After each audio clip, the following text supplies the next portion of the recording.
অনেকদিন ধরে কোথাও ঘুরতে যাওয়া হয় না, তাই আমরা ডিসাইড করলাম একটা ছোটখাটো ট্রিপ করে আসা যাক। হে গাইস, সো আমরা যাচ্ছি আলিবাগ।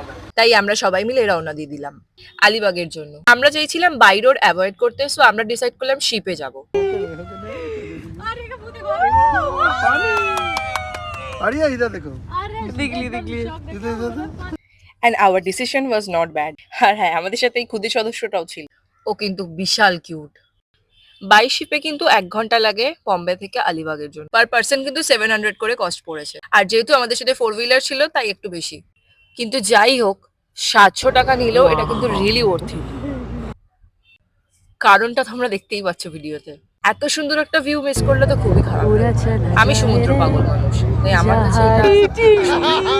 আর ওরা এখানে শুরু করেছে টাইটানিকের পোজ দিতে। আমরা ৪ জন কাপল কিন্তু আগেও অনেক ট্রিপ করেছি। আমরা ব্রেকফাস্ট করিনি বলে ধোসা নিয়েই উঠেছিলাম। कॉफी चाहिए, उससे पता चलेगा इसको कॉफी का नॉलेज बढ़ेगा।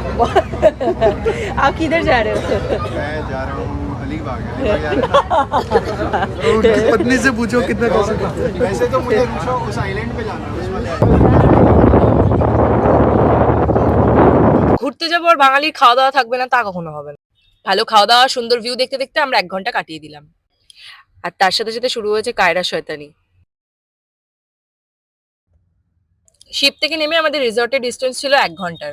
আর আমাদের চেকিং টাইম ছিল ১২টায়। আমরা প্রায় ১.৫ ঘন্টা আগেই পৌঁছে গেছিলাম, তাই আমাদের একটু টেনশন ছিল যে আমাদের রুম চেকিং করতে দেবে কিনা। রিসর্টে পৌঁছে কি হলো দেখাবো তোমাদের নেক্সট ভিডিওতে। ততক্ষণ বাই।